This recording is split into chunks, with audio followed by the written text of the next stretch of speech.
Este programa é uma produção da Rádio Senado, emissora parceira da Rádio Ubuntu.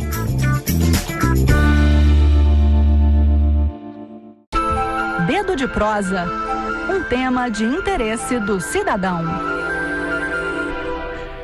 Ele mata 15 brasileiros por dia, 5.400 por ano. Não estamos falando de uma doença ou de acidentes no trânsito. O assassino é o afogamento. Isso mesmo, a morte na água é uma ocorrência que poderia ser evitada e que geralmente ocorre em momentos de lazer. Foi o que aconteceu recentemente em um resort perto aqui de Brasília. Um menino de 3 anos morreu afogado. Ele saiu da piscina para crianças e pulou na de adultos. Quando uma funcionária do hotel deu conta, já era tarde. A prevenção do afogamento de crianças é um dos assuntos a serem debatidos no Congresso Brasileiro de Natação Infantil, que vai ser realizado nesta semana em São Paulo. Segundo os especialistas, uma das ações mais eficazes para evitar essa tragédia é a chamada educação aquática. Não é apenas ensinar a criança a nadar, é oferecer a ela um ambiente para o desenvolvimento de habilidades motoras, autoconfiança, segurança na água e consciência de segurança. Em outras palavras, com esse conceito, a criança não vai pular em tudo que é corpo d'água, como uma piscina, tanque, rio ou lago, só porque ela sabe nadar. Ela é ajudada a ter uma noção se aquele ambiente aquático é seguro ou não. Mas atenção, inscrever uma criança num programa assim não vai torná-la à prova de afogamento, porque simplesmente não é possível eliminar completamente o risco desse tipo de ocorrência. A segurança em ambientes aquáticos depende de vários fatores. A supervisão adequada de um adulto, a existência de barreiras físicas e pessoal habilitado para socorrer de forma eficaz uma vítima de afogamento. Mas a educação aquática funciona como uma medida complementar de segurança. Se a supervisão, por algum motivo, falhar, as noções que uma criança tem para lidar adequadamente com a água podem servir como uma espécie de backup, digamos assim. E tem mais. Ao aprender a lidar com a água, inclusive sabendo nadar, a criança vai levar essa habilidade para a vida toda. Afinal, o afogamento não tem apenas crianças como vítimas. Muitos adultos morrem todos os anos em acidentes na água. Pois é, você que é mãe ou pai de uma criança já deve estar aí pensando quando é que ela vai começar a ler e a escrever ou a aprender um novo idioma. Tudo bem, é isso mesmo, mas que tal colocar no seu radar que a sua filha ou seu filho também pode aprender a conviver bem com a água? Em sua cidade, você pode procurar um profissional ou uma escola de natação que ensine a criança o conceito de educação aquática. Assim como acontece com a educação tradicional, você pode estar investindo no futuro dela. Olha, Adriano, quando tive a minha filha, eu sou um dos que não sosseguei enquanto ela não aprendeu a nadar. E a gente vivia num ambiente em que tinha uma piscina no condomínio e aí todas as crianças... A criança gosta demais de água, de piscina, de brincar. E o fato de ela ainda não saber nadar me incomodava demais, exatamente por essa possibilidade, né? De numa brincadeira, uma criança bate na outra, empurra na água e a pessoa sem saber nadar, a criança sem saber nadar fica muito mais vulnerável.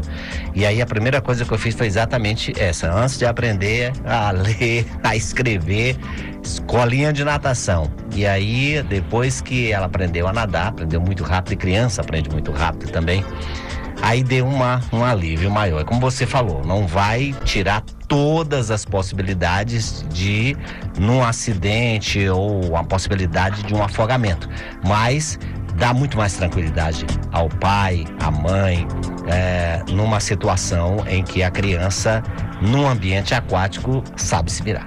É verdade. E foi exatamente o que aconteceu nesse resort aqui perto de Brasília. Foi um descuido, assim, um vacilo. E é sempre assim. Dos adultos, assim, coisas assim de instantes. Foi o tempo que a criança de 3 anos, um menino, né, saiu da piscina de criança, foi para a piscina de adultos, era muito mais funda, né, a piscina do que a altura dele. E aí, quando o pessoal deu conta, já era tarde. Ou seja, é muito rápido. É muito rápido e é perto mesmo. Eu já estive nesse resort onde aconteceu esse acidente e a piscina infantil é próxima mesmo ali, a piscina dos adultos, e a piscina dos adultos é uma piscina de borda infinita, muito funda, até para os adultos. Então a supervisão tem que ser assim, muito eficaz. E se você pisca, pode acontecer um evento desse, infelizmente. Verdade. Então tá aí, educação aquática. Pense nesse conceito. Porque, como explicamos, não é só a criança aprender a nadar. Ela tem que ter a noção, claro, que dentro da idade dela, né? Ninguém vai exigir que a criança tenha a mesma noção de perigo que um adulto. Sim. Mas ela vai poder ali avaliar, dentro da capacidade dela, se é uma boa ela entrar naquele corpo d'água. E caso ela entre e veja que não dá pé ali àquele corpo d'água, pode ser uma piscina, um tanque, um lago, o que fazer nessa situação? Ali tem que ser uma decisão de frações de segundo. É isso que a educação aquática pode fazer para a criança. Então, isso que você falei. Educação aquática, eu nem sabia que existia esse nome na época, mas eu considerava assim, olha, colocar a criança para aprender a nadar numa escolinha de natação é seguro de vida. Encarava assim. Entrevista. Entrou em vigor nesta quinta-feira o tarifaço anunciado pelo presidente dos Estados Unidos, Donald Trump. O Brasil ficou no grupo dos países com a taxação mínima de 10%. A União Europeia vai ter uma taxação de 20% e a China de 34%. Para falar sobre os impactos do tarifaço no comércio global, em especial no comércio brasileiro, chamamos o jornalista Ivan Godoy, especialista em assuntos internacionais. Ivan, bom dia para você. Bom dia, Adriano. Bom dia, ouvintes. Ivan Godoy, parece que pelo fato do Brasil ter ficado aí no grupo do piso, né, das tarifas impostas pelos Estados Unidos, houve uma espécie, do termo não seria isso, mas podemos fazer uma analogia, uma comemoração, porque foi ruim, mas não foi tanto. Não, sem dúvida, né? Porque observa que o Brasil ficou na taxa mínima, ou seja, a taxa aplicada ao mundo inteiro, que será de 10%. 60 países ou blocos comerciais tiveram taxações aos seus produtos maiores do que o Brasil, né? Então, nesse sentido, o Brasil pode até comemorar um pouco. De qualquer maneira, evidentemente, isso tornará mais caras as nossas exportações. O que se vê é que está declarada uma guerra comercial no mundo. E o dia da libertação dos Estados Unidos, como o Trump falou, também poderá se converter no dia da inflação, como disse um líder europeu, o dia da inflação nos Estados Unidos, porque muitas dessas taxações serão repassadas aos consumidores norte-americanos, né? Então, é isso que vemos, né? É uma situação que imprevisível, temos que esperar as reações dos outros países. A própria União Europeia falou que vai ter uma reação, uma retaliação, mas ainda está estudando como será isso, né? O fato real é que tanto amigos quanto inimigos foram afetados. Eu queria só mencionar, por exemplo, 2 países amigos, né, dos Estados Unidos. Um é o caso de Israel, né? 17% de taxação, né? Israel é um grande aliado dos Estados Unidos no Oriente Médio e não escapou da taxação. Japão 24% de taxação, né? E países, digamos, que são adversários geopolíticos dos Estados Unidos, como a China, também sofreram. A China, ela teve uma taxação de 34% sobre tudo que ela exporta para os Estados Unidos. Mas temos que lembrar que já anteriormente tinha uma taxação de 20%. Então os produtos chineses vão agora entrar nos Estados Unidos com imposto, uma taxa de 54%, o que encarece muito os produtos chineses nos Estados Unidos. São só exemplos, né, de como todo mundo está afetado. Por último, vamos falar um pouco também da União Europeia, né? A União Europeia vai pagar uma taxação não vai pagar, os seus produtos serão taxados em 20%. Mas lembre-se que os produtos automobilísticos, os veículos, já estão sofrendo uma taxação de 25%, que foi também decretada antes pelo Trump. Então isso vai afetar muito também a economia europeia, e a União Europeia, são os tradicionais aliados dos Estados Unidos, né? Um país que escapou foi o Reino Unido, por não estar na União Europeia e por ter já negociado previamente com os Estados Unidos, vai ficar na taxação mínima de 10%, igual que o Brasil. Bom, Ivan, depois desse tumulto aí no comércio internacional, porque os Estados Unidos são a maior economia do mundo, né? Então uma taxação generalizada afeta todos os países. A OMC, Organização Mundial do Comércio, como é que fica nessa história? Já que o Brasil até cogita apelar para a OMC com a taxação de 10% que os nossos produtos vão sofrer ao entrar nos Estados Unidos. Pode-se dizer com alguma certeza que a OMC, nessa questão, não vai poder fazer muita coisa, até porque os próprios Estados Unidos estão sabotando a Organização Mundial do Comércio. Eles estão, por exemplo, há uma necessidade, por exemplo, de ter um número X de juízes uma espécie de tribunal que discute os conflitos comerciais.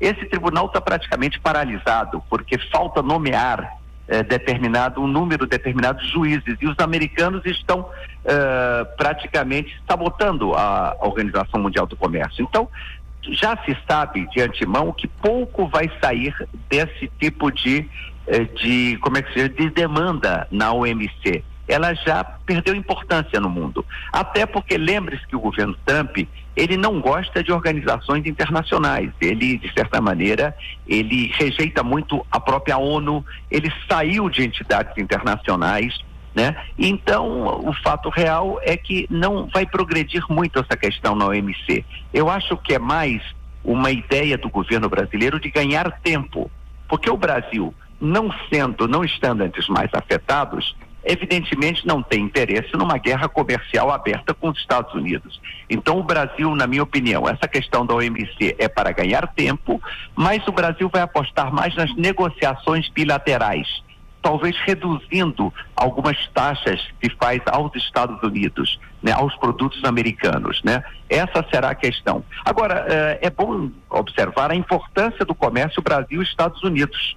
Um exemplo, há um certo equilíbrio, mas o Brasil compra mais do que vende aos Estados Unidos. Só para mencionar, é o nosso segundo sócio comercial, segundo parceiro comercial. O Brasil vendeu no ano passado 40,3 bilhões de dólares e comprou 40,5 bilhões. Agora, é interessante observar que o Brasil vende muitos produtos industrializados para os Estados Unidos, em particular aviões, né? Existem empresas aéreas nos Estados Unidos, empresas regionais, que simplesmente todos os aviões são comprados da Embraer, né? Isso é interessante, porque é o grande mercado para a Embraer, né? E outro exemplo são os produtos semi-manufaturados de ferro ou aço, ou seja, não é o minério de ferro que vai para lá. O Brasil exporta para lá, principalmente, né? São produtos semi-manufaturados, ou seja, isso ajuda a indústria brasileira. Já são produtos já de aço, de ferro, que depois, claro, são novamente elaborados nos Estados Unidos pela indústria americana. Então, exemplo de produtos de qualidade, produtos com valor agregado que o Brasil vende aos Estados Unidos. E, claro, produtos agrícolas também, né? E óleos brutos de petróleo. Então, é um grande sócio. Lembrando que até a década de 2010, os Estados Unidos eram o principal parceiro comercial do Brasil. Mas nessa década, a China já superou os Estados Unidos. Hoje em dia, o comércio com a China é o dobro, mais do que o dobro do comércio com os Estados Unidos. Estamos conversando com Ivan Godoy, jornalista aqui da Rádio Senado, especialista em assuntos internacionais. O assunto: as consequências do tarifaço anunciado ontem pelo presidente dos Estados Unidos, Donald Trump, tarifaço que entrou em vigor a 0 hora de hoje nos Estados Unidos. Ivan Godoy, muitos especialistas dizem que essa medida anunciada por Trump vai determinar o sucesso ou fracasso do seu segundo governo nos Estados Unidos. O que pode acontecer daqui para frente em relação, por exemplo, à inflação nos Estados Unidos, uma recessão global, a China ganhando cada vez mais importância no cenário internacional? O que pode acontecer? Os Estados Unidos, ao mesmo tempo, perdendo importância, ficando isolados no cenário global? O que você vê aí daqui para frente? Essa pergunta é muito importante. Esse é um tema importante. Por quê? A gente já está observando como uma reação a essa política dos Estados Unidos, da política do presidente Trump, nós já estamos observando uma reação dos países quererem coordenar suas políticas econômicas, aumentar tratados comerciais, para quê? Para poder resistir, né, a essa guerra comercial que foi deslanchada pelos Estados Unidos. Só para citar um exemplo, a China, Japão e Coreia do Sul, eles agora resolveram coordenar sua política comercial e estão negociando agora um aumento do comércio entre esses 3 países. Lembrando que Coreia do Sul e Japão são grandes aliados dos Estados Unidos e estavam mais afastados da China. Agora estão se aproximando da China. Ou seja, nesse sentido, a China está ganhando, né? Ganhou influência, aumentando sua influência na Ásia. Outro exemplo é o nosso acordo famoso, esse que vem se discutindo há tanto tempo, que acaba de ser assinado entre União Europeia e Mercosul.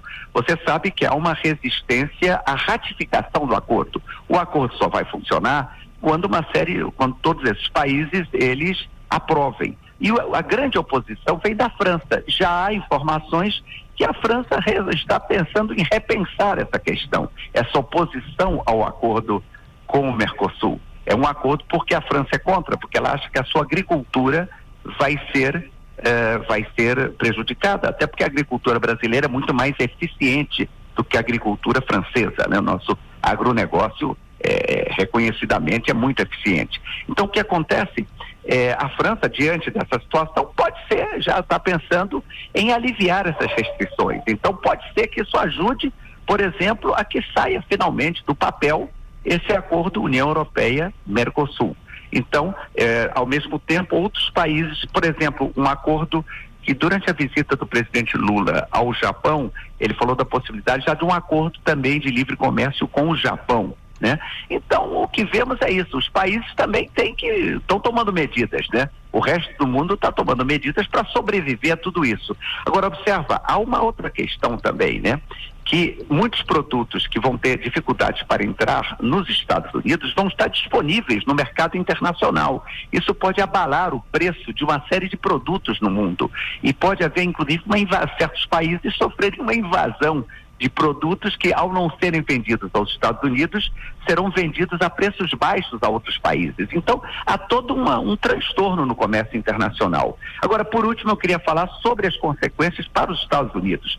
Eu acho que, inicialmente, todo mundo está de acordo que isso deve provocar uma maior inflação nos Estados Unidos. Então, o efeito de aumentar, por exemplo, os postos de trabalho na indústria norte-americana não virão imediatamente. Isso demora um pouco. Você não pode, de uma hora para outra, mudar uma fábrica de automóvel que está, por exemplo, no Brasil, mudar para os Estados Unidos. Até uma fábrica de automóvel que está no México, que é do lado, ou no Canadá, você não pode mudar ela para os Estados Unidos de maneira imediata. Isso é um processo que demora meses, até anos. Então, o que eu quero dizer é que o aspecto, digamos, o aspecto negativo virá antes do que qualquer aspecto positivo. Então, isso pode prejudicar a popularidade do governo Trump, na minha opinião, e na opinião de todo mundo. Ou seja, toda essa guerra comercial pode ter sido um tiro no pé dos Estados Unidos. Ivan Godoy, muito obrigado aí pelas suas considerações, sempre bem-vindas, sempre claras aqui sobre essa situação envolvendo os Estados Unidos, envolvendo aí a economia mundial. Um abraço para você e até uma próxima oportunidade. Grande abraço. Então tá aí, conversamos com Ivan Godoy, que falou sobre as consequências do tarifaço de Donald Trump. Consequências que já estão acontecendo. Gisele Carvalho aqui falou agora há pouco aqui do tombo nas bolsas de valores em todo o mundo. Senado verifica. Conheça a fonte, confirme se é fato. Nem sempre o serviço Senado Verifica, fato ou fake, recebe pedido de checagem se uma notícia sobre o Senado é verdadeira ou falsa. Uma das demandas mais comuns é sobre como o cidadão pode entrar em contato com os senadores. A jornalista Esther Monteiro, do Senado Verifica, vai explicar pra gente como o serviço funciona. Esther Monteiro, bom dia. Bom dia, Gisele. Bom dia, Adriano. É isso. Entre as mensagens que a gente mais recebe no Senado Verifica, estão pedidos de contato com os senadores e as senadoras. Há também pessoas que enviam mensagens dirigidas a algum parlamentar. Por aí a gente percebe que o cidadão quer interagir mais com o Senado. Mas é importante entender que o objetivo do Senado Verifica é bem específico. Tem a finalidade exclusiva de combater a desinformação. Então vamos falar mais sobre ele. Criado em 2020, o Senado Verifica surgiu da necessidade do Senado de adotar ações institucionais diante do aumento da propagação de notícias falsas sobre as instituições democráticas, o que é uma coisa grave, porque quando você distribui informação falsa, você influencia e afeta a capacidade das pessoas de tomarem decisões de forma livre para se posicionarem politicamente, mas também em qualquer setor da sua vida. A liberdade de expressão e a democracia sofrem um impacto muito negativo. O Senado Verifica, então, é uma das ações efetivas do Senado para combater desinformação. É um canal de interação com a sociedade. Qualquer pessoa pode solicitar a verificação de publicações e postagens nas redes sociais, especialmente relacionadas ao Senado enquanto instituição. Pode ser texto, áudio, foto ou vídeo. Pode ser por e-mail, por WhatsApp ou pela ouvidoria do Senado. A mensagem será analisada por jornalistas que classificam o conteúdo e respondem ao solicitante informando se o material enviado é falso ou verdadeiro. Como dito aqui no início, muitas pessoas querem interagir com o Senado, mas não enviam pedido de verificação realmente. A mensagem enviada não é um pedido de verificação, mas ninguém fica sem resposta, não. Por isso, no caso de quem pede informação sobre senadores e senadoras, a gente explica como fazer contato com os parlamentares ou acompanhar o mandato.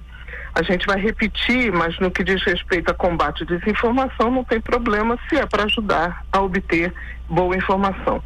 Lembra, se você receber mensagens sobre o Senado, o melhor lugar para conferir é o portal do Senado, onde tem informação sobre tudo que acontece na casa. Então, para falar com os senadores e as senadoras, o melhor caminho é a ouvidoria.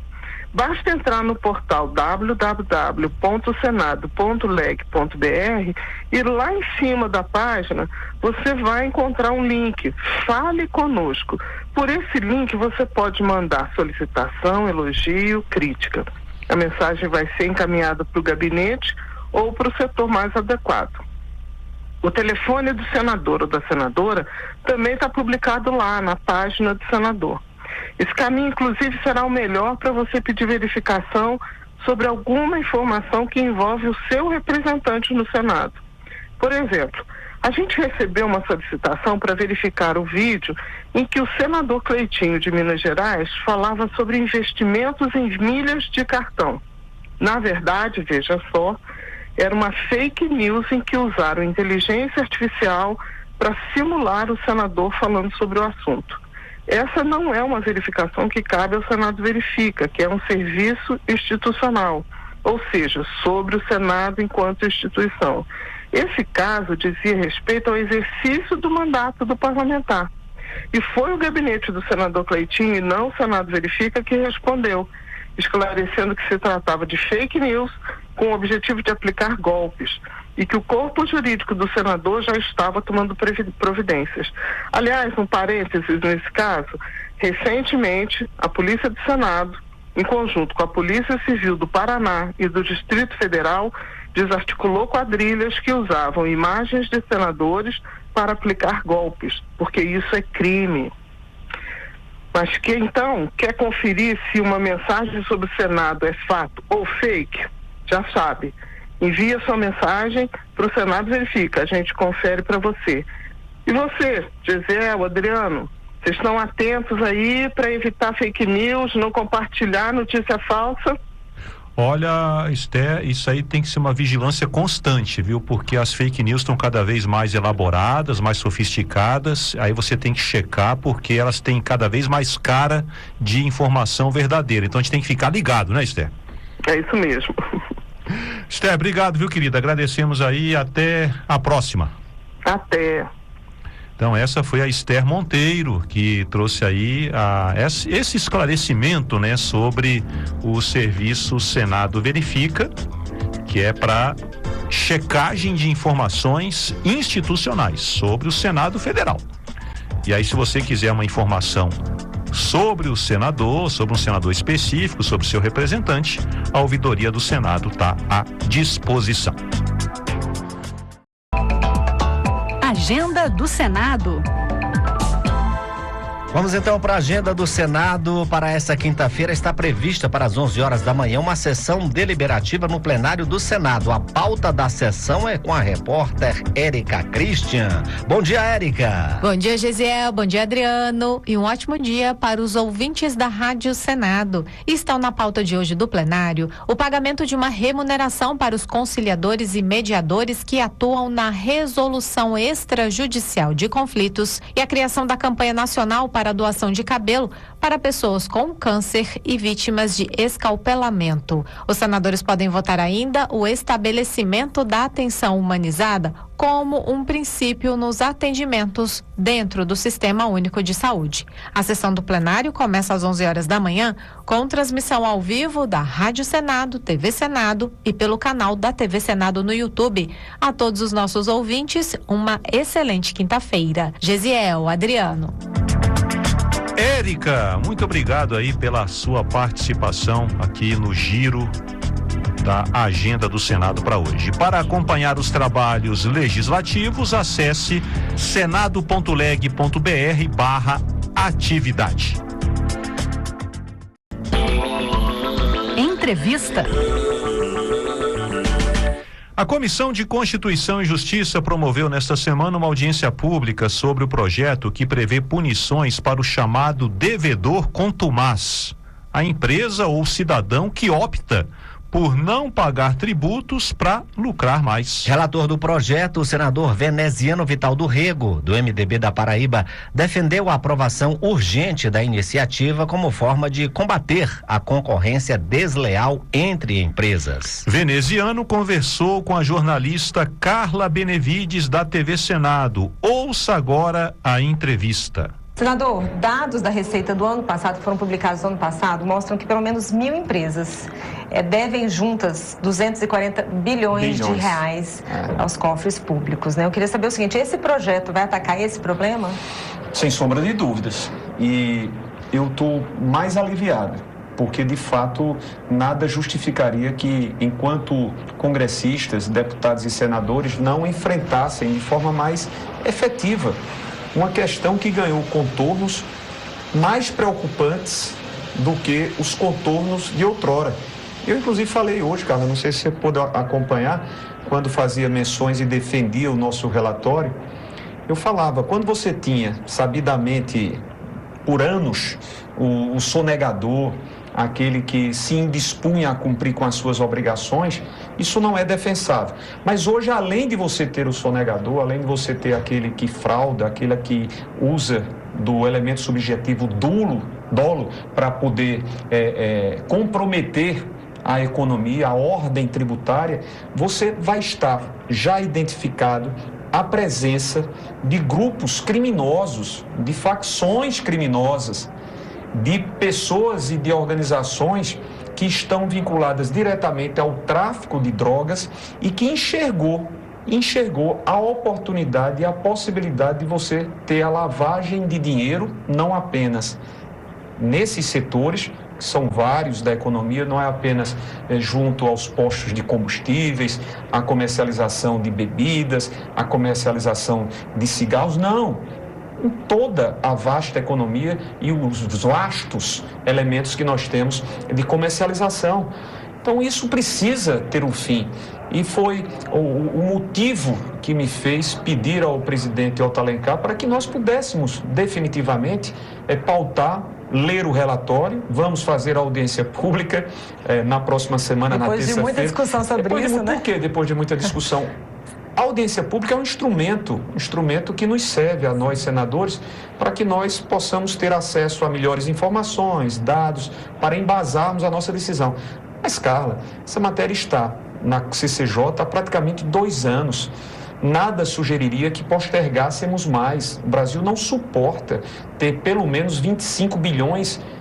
Em tese, pode até ser um número maior de prejuízos. Então, o prejuízo é para o governo federal, o prejuízo, por consequente, é da própria sociedade, que deixa de ter o Estado brasileiro nas suas 3 instâncias, governo federal, governos estaduais e governos municipais, arrecadando para que, por meio desses recursos, possa servir melhor a nós próprios cidadãos.